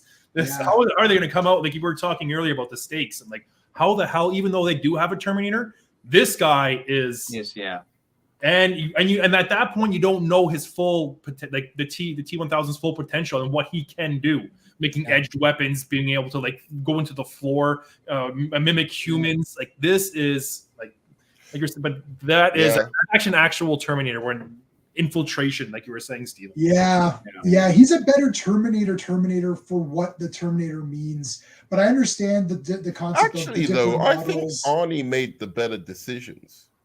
Didn't he in Terminator 1? Like, I feel like the T2 made some dumb decisions. Sorry, T1000 made a couple of wrong moves, like that. Maybe he was a little too confident in his I think too, because like he had like T1000 had like John Connor as a target. It's like, okay, look, we've already failed. We've got to really nail John Connor. And then if other things come up, you know, you can address them as it's like his programming would have been weird, right? Where it's like if other things, a lot of unforeseen stuff came out, right? It's like, well, now there's a Terminator who's against me. Now he's teamed up with Sarah Connor, who we, you know, could assume is like, well, she sucks, but she's now a capable action person. It's like he's got to make his decisions are tougher ones to make versus Arnold, who's like, I just need to kill Sarah Connor and I don't care about it. But I mean, I just think Arnie's one, actually, when you look at it, was more ruthless. He had a bigger body count. I'm pretty sure he had a bigger body count. Right? Like he went into the cop shop and he was just like, fuck you if you're in my way. You're dead. Whereas like the T1000 was kind of like, I don't really care about Arnie like so much. I'm just trying to kill this kid. But like, wait, Arnie's in your way of killing the kid. Get rid of him. We'll focus on him first. Kill him, and then fucking kill the kid. Oh yeah, you're right. T2 in T1, he is the Terminator is more like Well, I don't know. T1000 like destroys like John Connor's parents pretty bad, man. That's pretty good. And he killed the dog. He killed the dog.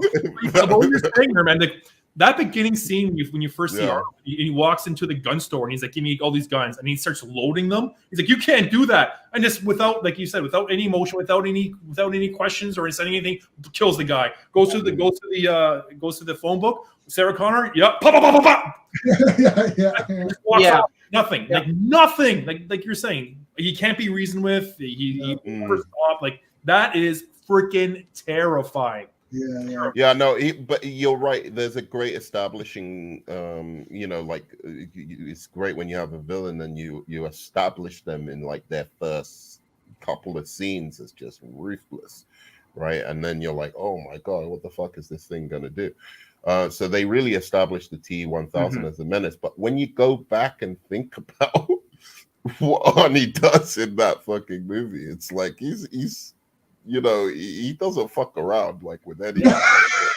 He's in his ways. Like put yourself in. I think in T1, you can put yourself into like Kyle Reese's position. Yeah, like you can visualize and see from his point of view more than I would like Sarah Connor in T1. So I can sympathize with Kyle more because he is the human versus the machine. Yeah. And you are like, what in the fuck am I gonna do? Like, how am I going to stop this thing? Even though he is from the future and he does have all that intel, like, geez, and you're in 1980s. You're not from there. You have no guns. You have no weapon. You're like, oh my god, how do you stop this thing? You do not have a Terminator to help you.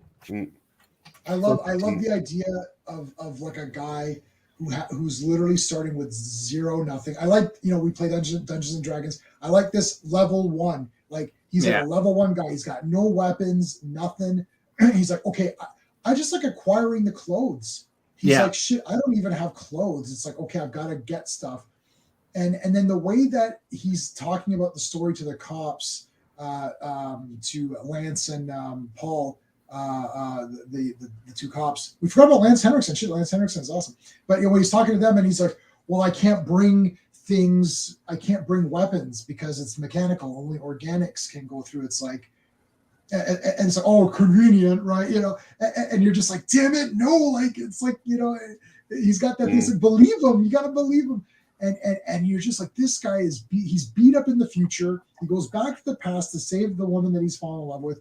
He gets beat up there. And he just dies. You're like, this is like terrible. And he just gets beat up the whole movie, and then he dies at the end.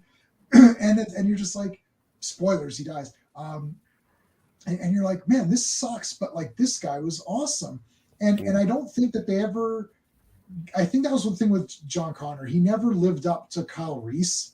No. And we thought that he would. That was sort of the issues with because it's like John Connor should be better than Kyle Reese because he trains Kyle Reese. So we never got to see that, unfortunately. And then he got shot in the face in Terminator Dark Fate. Well, Terminator 1 also has the bleaker ending because even though she gets away, yes, I wanted to say that. Damn it, I forgot. Go ahead. You're not like, yay, I beat the Terminator, so now I get to be in an apocalypse. Right, now I'm in an apocalypse. Right. It happened now, yeah. Yeah, damn it. Oh, Steve, damn you. I was gonna talk about that and you beat me to it. Right. The ending of Terminator 1 is crazy. It's like, yeah, we beat the Terminator. But Skynet's still gonna be built, the world's still gonna be destroyed, everyone's gonna die. So John Connor's still gonna save whoever's left over, but that's probably not me. Like, I'm not gonna make it. Right? We're all not gonna make it. It's like, unless Nerdman, I don't know if you have any like hidden bunkers or something. It's like, none of us are going to make it. So I'm thinking, like, this sucks. Terminator 2 was we've saved the future. So, you're like, okay, phew, we're okay. We'll be able to watch Eternals in the theater now and all that. Oh, but it was worth it. It was worth it for the feels, though. Yeah. That ending. It was totally worth it for the feels. As you said, like, that was like, I was like, when he has the thumbs up at the end. I mean, come on. I like that. I think, look, I mean, Terminator 2, if you ask Joe Blow off the street, they're going to say Terminator 2. But that's why I thought it was important to have this to show some love to Terminator 1 and to say, listen, part 2 didn't come out until part 1 came out. So we need part 1 to do part 2. But very rarely do sequels even equal the first one. And I would say this one at least equaled, even though it was a different genre. It was a change in genre to an extent, but it still brought it up to level. And we were used to better sequels. Like, I do love the 2 Indiana Jones movies, the first 2.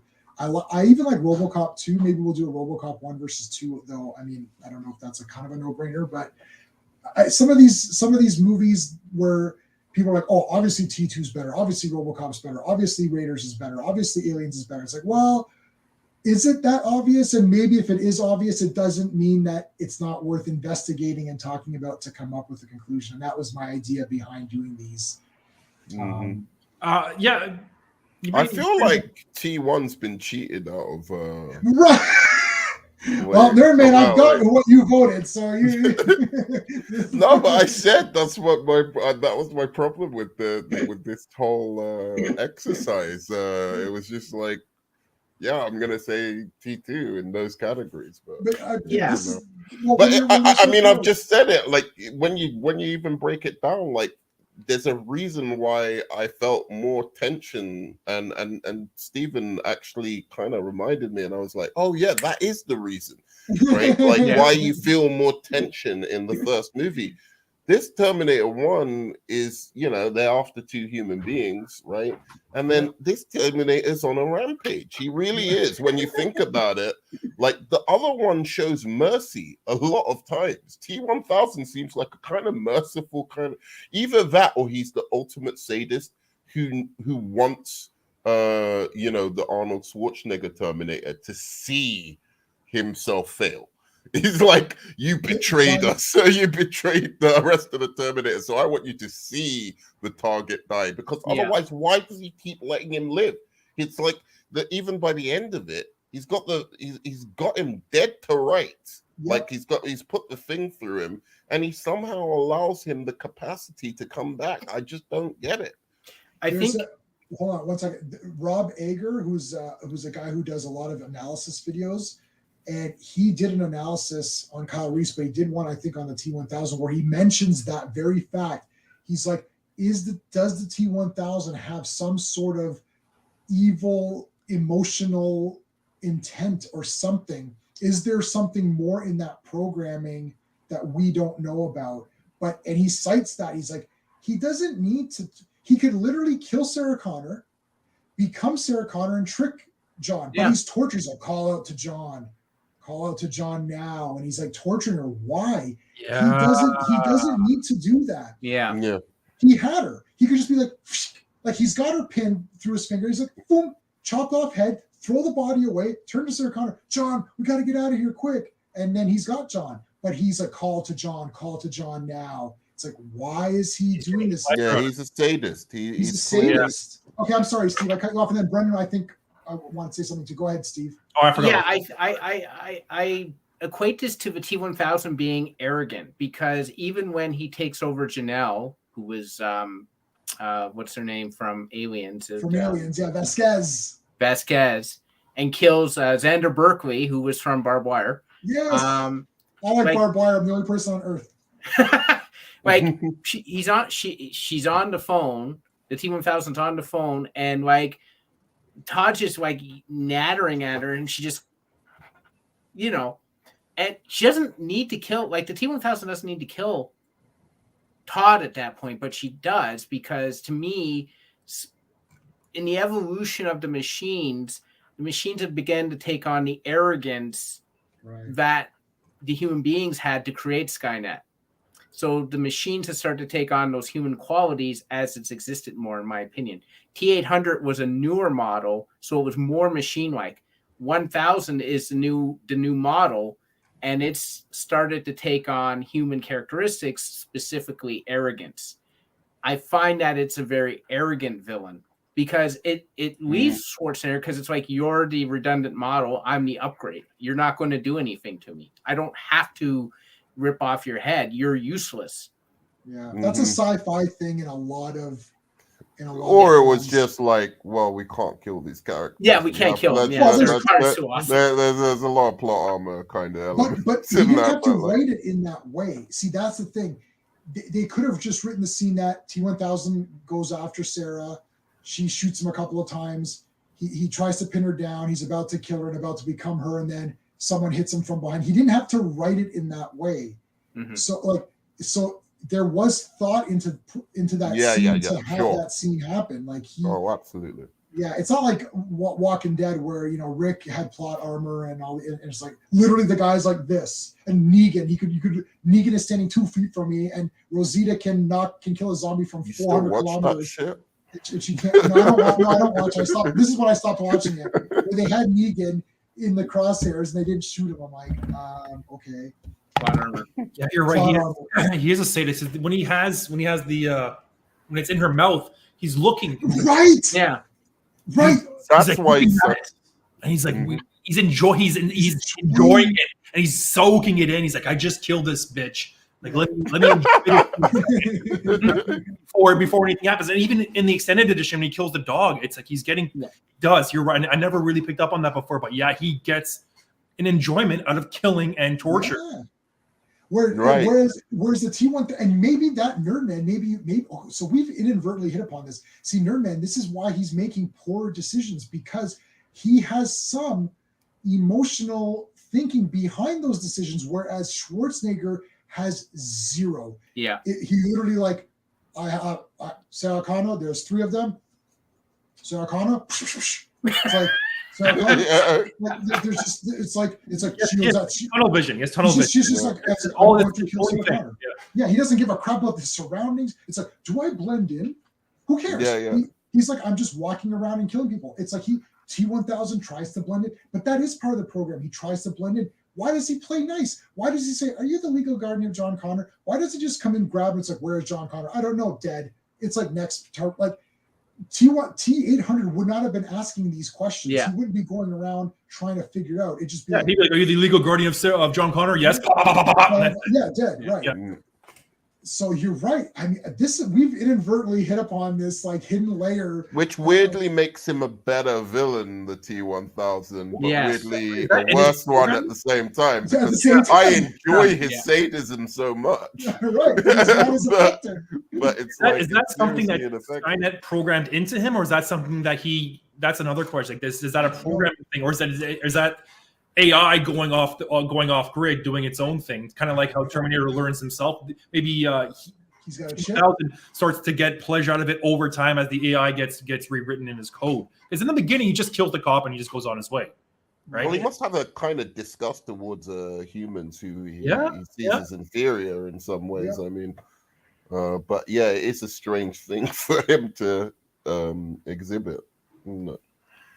That can't be an accident, right? Because these scenes are written in that way. And James Cameron, we know, is one of these auteur filmmakers who, like, I remember the famous story was Aliens, where he's like, oh, this guy's not lighting it the way I like it. It's like, okay, you're fired. It's like, whoa, like, can you work with it? No, it's like, it's my way. I don't care. It's like, I'm James Cameron. I'm doing whatever I feel like doing. And he's one of these guys, right?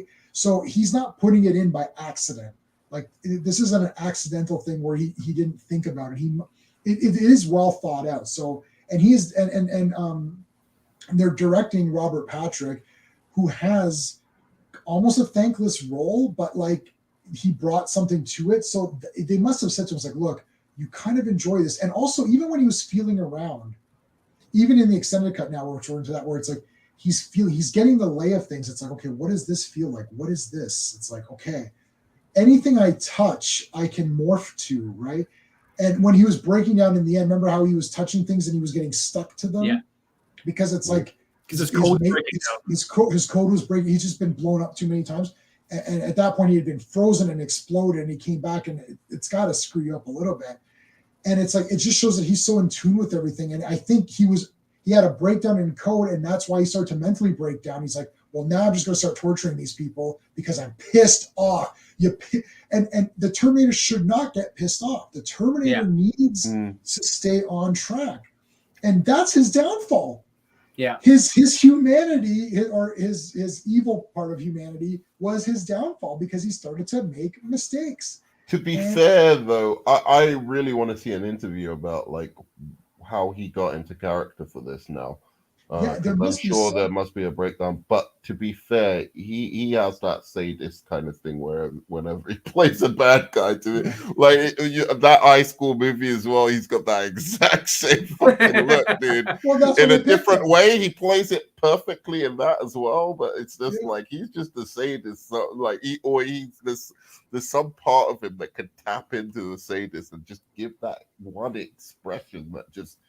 It's frightening, but like very, very human at the same time. Okay, well, this is perfect. I don't like these to go over. I like between 90 minutes to 2 hours. So I think we're going to end it off there. This was a very difficult one to do, and they've been pretty difficult. There's been a few that have been pretty difficult. I don't know what next Wednesday's is going to be.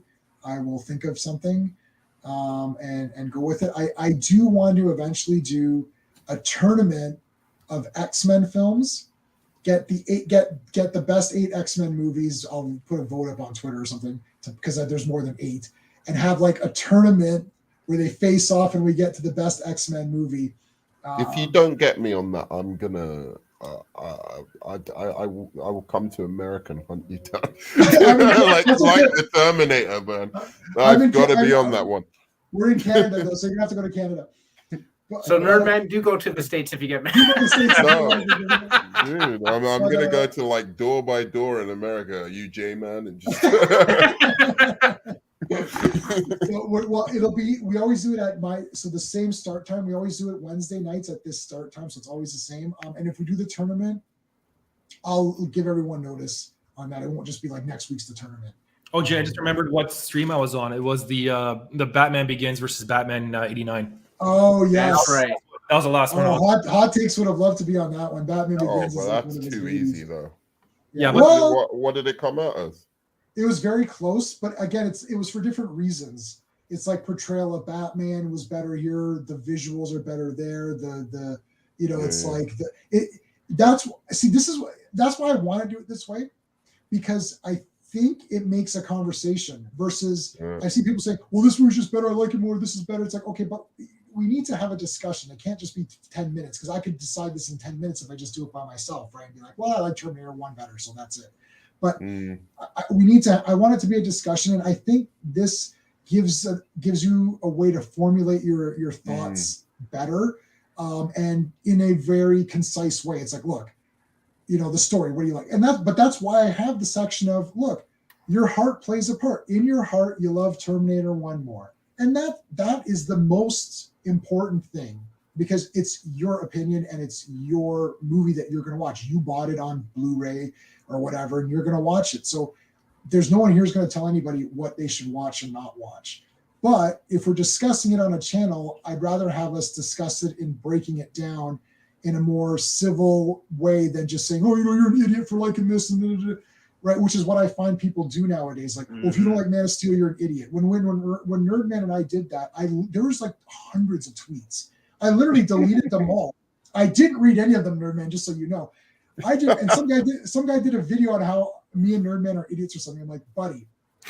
So I've got 1,000 Superman comic books and an entire shelf of only Superman related DVDs, memorabilia. I have a Superman tattoo. It's like, you're not going to tell me that I'm wrong on Superman. If you happen to like it, more power to you. I think it's trash. That's it. I don't care what you have to say. You could do a video about me saying I'm an idiot, but if you do one, please put a link to my channel and please ask people to subscribe to my channel, because you might get people who want to hear. Oh, that's just rude. But okay.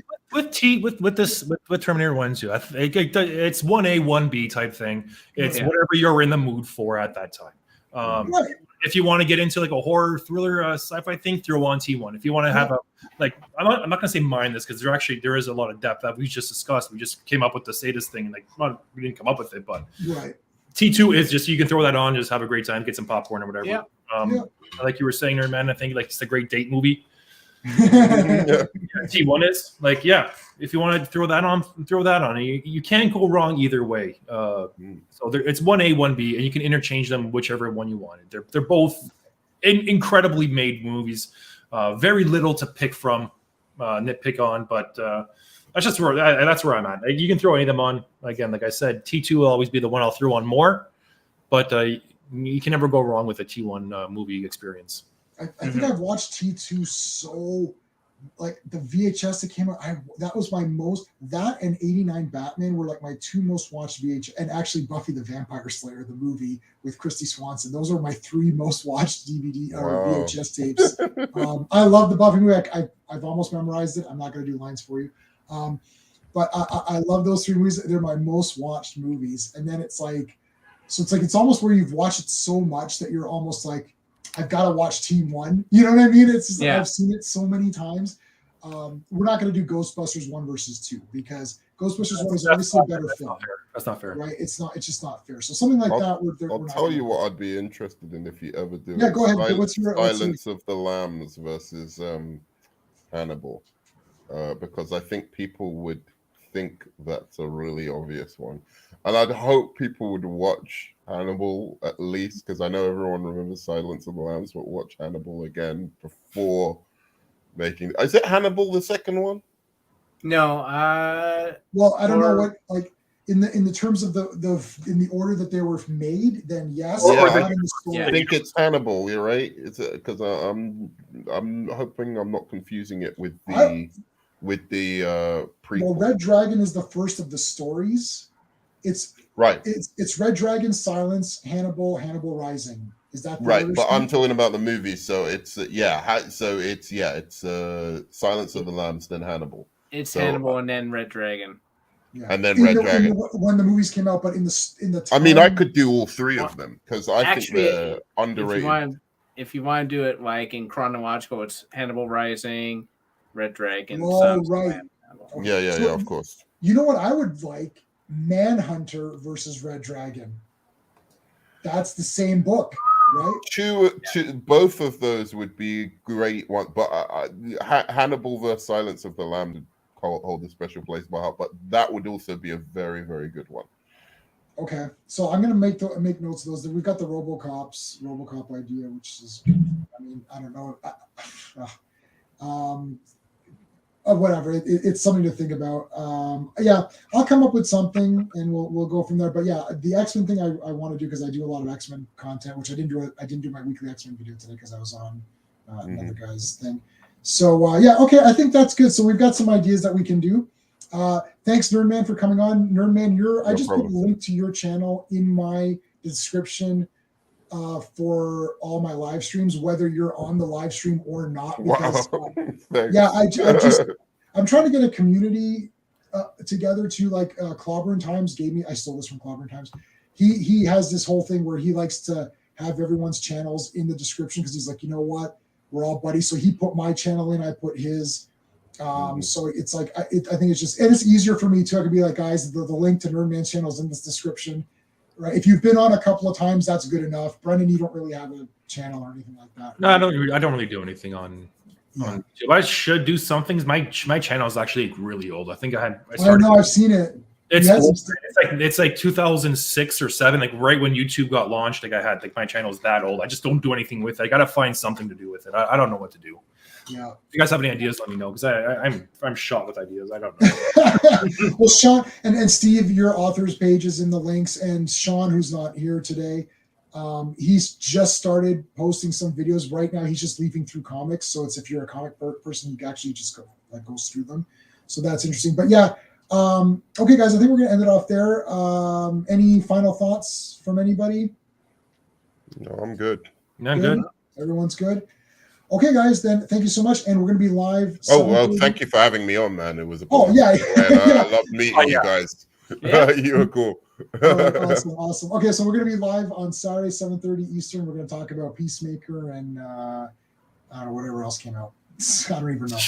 All right, guys. All right. Take care. See ya. Hey, friends, you've just been listening to J-Man, and he is the smartest person who ever lived. So make sure you like and subscribe.